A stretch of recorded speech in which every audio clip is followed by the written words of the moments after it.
గాజాపై Israel యుద్ధం కొనసాగుతూనే ఉంది. గాజాపై ఇజ్రాయెల్ తెల్లవారుజాము నుంచి చేపట్టిన దాడుల్లో 47 మంది పాలస్తీనియన్లు మరణించారని అధికారిక వర్గాలు వెల్లడించాయి. గాజా నగరం విడిచి వెళ్లాల్సిందిగా పాలస్తీనియన్లను ఇజ్రాయెల్ మళ్లీ హెచ్చరించింది. దాడుల విస్తరణలో భాగంగా ఇజ్రాయెల్ వేల మంది ఇజ్రాయెల్ పౌరుల్ని సైనికులుగా నియమించుకుంటోంది. ఉత్తర మధ్య గాజా ప్రాంతంలో అనేక లక్ష్యాలపై ఇజ్రాయెల్ సేనలు దాడులు ఉధృతం చేశాయి. హమాస్ ను నాశనం చేసేందుకు కాక రాజకీయ లక్ష్యాలు సాధించేందుకు గాజా యుద్ధం సాగిస్తున్నారంటూ పలువురు రిజర్విస్టులు టెల్ అవీవ్ లో నిరసన ప్రదర్శన నిర్వహించారు.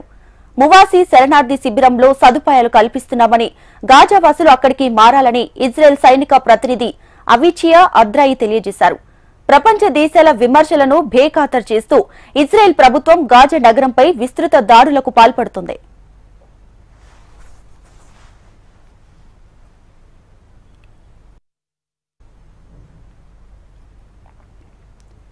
గాజాపై ఇజ్రాయెల్ యుద్ధం కొనసాగుతూనే ఉంది. గాజాపై ఇజ్రాయెల్ తెల్లవారుజాము నుంచి చేపట్టిన దాడుల్లో 47 మంది పాలస్తీనియన్లు మరణించారని అధికారిక వర్గాలు వెల్లడించాయి.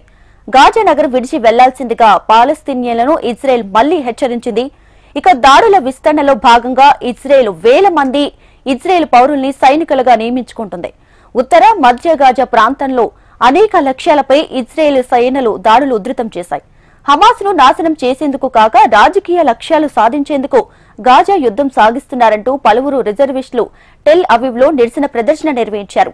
మువాసి శరణార్థి శిబిరంలో సదుపాయాలు కల్పిస్తున్నామని, గాజా వాసులు అక్కడికి మారాలని ఇజ్రాయెల్ సైనిక ప్రతినిధి అవిచి అద్రాయి చెప్పారు.